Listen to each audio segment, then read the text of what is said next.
Olá, vamos falar um pouquinho das novidades que aconteceram no Brasil a partir do século XVIII, os anos 1700. Depois que a União Ibérica acabou, ou seja, o Filipe II morreu, e aí Portugal se separou de Espanha, a gente recomeça a história do Brasil separado de Espanha. Então a gente vai começar uma nova fase, e dessa nova fase o Brasil vai colher os frutos daquela marcha para o oeste, aquela transposição que os vicentinos fizeram da Serra da Mantiqueira, vai dar origem a uma província importantíssima para o Brasil, que é a província das Minas Gerais. Lá vão ser achados muitos garimpos, muito lugar que brotava ouro muito fácil. Porém, o ouro tinha uma característica interessante, é o chamado ouro de aluvião. É um ouro preto. Por isso tem aquela cidade de Minas com esse nome, Ouro Preto. Ele não sai do chão amarelo. Então o que acontecia? Muitos dos vicentinos não sabiam que aquelas pedras pretas pesadíssimas eram ouro. Alguns pensavam que era ferro e jogavam fora. Então o governo de Portugal vai mandar um monte de gente de lá para cá para otimizar a produção de ouro. E essas pessoas vêm porque elas já têm conhecimento do garimpo, tanto no próprio Portugal, quanto na Ilha da Madeira, e principalmente, eles já garimpavam na África, na costa da Guiné.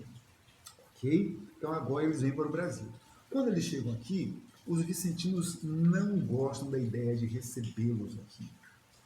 E como eles vinham muito bem vestidos, eles vinham com dinheiro, vinham bancados pelo governo de Portugal, eles eram chamados de emboabas. Ok. E aí a gente vai ter um primeiro conflito importante no Brasil colônia, que é entre os vicentinos e os emboabas, que foram mandados pelo governo de Portugal.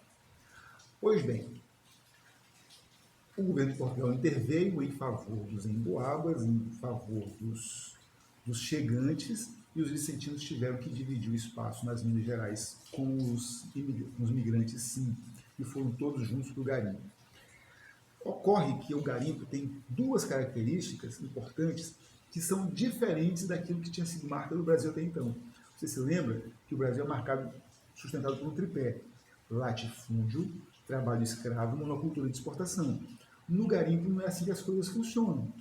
Quem está no garimpo não precisa de uma terra grande. A propriedade é pequenininha, não é nem minifúndio, é microfúndio.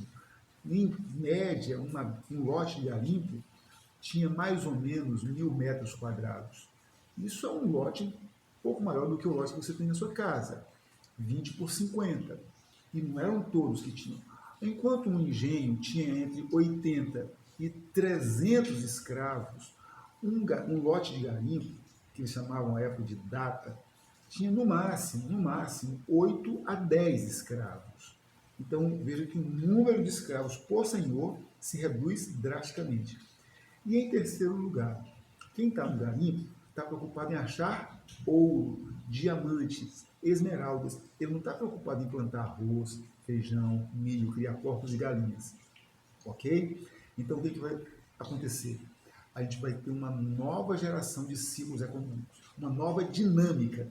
Lembra daqueles minifúndios que a gente falou lá no vídeo anterior, sobre os latifúndios do Brasil, que no entorno tinha um monte de minifúndiozinho que sustentava a Casa Grande e a senzala? Pois é, esses minifúndios vão ganhar força, vão se robustecer, porque eles agora serão fundamentais para alimentar as cidades de garimpo. Ok? Então, o minifúndio, que é policultor, cujo trabalho é familiar, cuja atividade é diversificada, ou seja, o minifúndio familiar é completamente diferente do latifúndio. Enquanto o latifúndio é monocultor de exportação e escravista, o minifúndio é familiar, portanto trabalho livre, produz vários itens diferentes, portanto ele é policultor e ele abastece o mercado interno. Então isso vai gerar um novo ciclo econômico, é o ciclo da economia interna. E as pessoas que estão ligadas ao garimpo não moram no garimpo, moram em cidades. Então a gente também tem um novo ciclo social, que é o ciclo do Brasil urbano.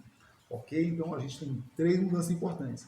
Primeiro, o carro-chefe do Brasil passa a ser o ouro. Segundo, a economia tem um grande ênfase na subsistência, o trabalho livre familiar e a policultura.